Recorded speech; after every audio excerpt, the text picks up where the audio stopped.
The Reserve Bank of India (RBI) has finally decided that it needs to address the problem of inadequate interest rate transmission head-on. In a circular to banks on Wednesday, it directed lenders to link all new floating rate loans given to borrowers in the personal, retail and micro, small and medium enterprise (MSME) categories to external benchmarks, including the repo rate, with effect from October 1st.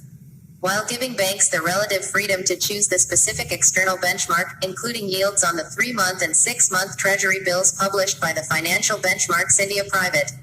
Limited, the central bank made it clear that lenders would need to adopt a uniform benchmark within a loan category.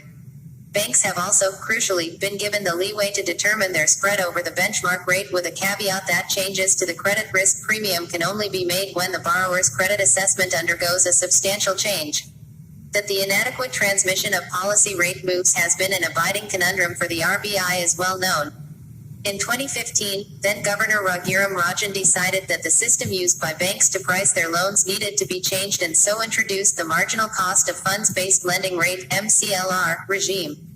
In October 2017, an internal study group of the RBI recommended the adoption of external benchmarks to ensure effective policy transmission, after observing that the MCLR2 had failed to deliver. Policymakers, in fact, have been so vexed with poor transmission, against a total of 75 basis points (BPS) reduction in the RBI's repo rate between February and June, the weighted average lending rate on fresh rupee loans at banks eased only by 29 bits per second, that Monetary Policy Committee member Chetan Gaiday in August cited the issue as reason to oppose the proposed 35 BPS cut and instead voted for a 25 BPS reduction. By a large cut 35 bits per second, I feel we will be burning through monetary policy space without much to show for it. While the real economy needs some support, we should wait for more transmission to happen, he said at the MPC's rate-setting meeting, the minutes show.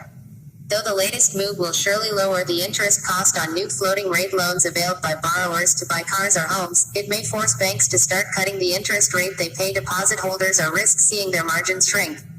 And while the RBI wants to try and nudge an uptick in credit for personal consumption and borrowing by beleaguered MSMEs, the success of the measure will ultimately be determined by a regaining of confidence by consumers to spend and a conviction by industry to invest.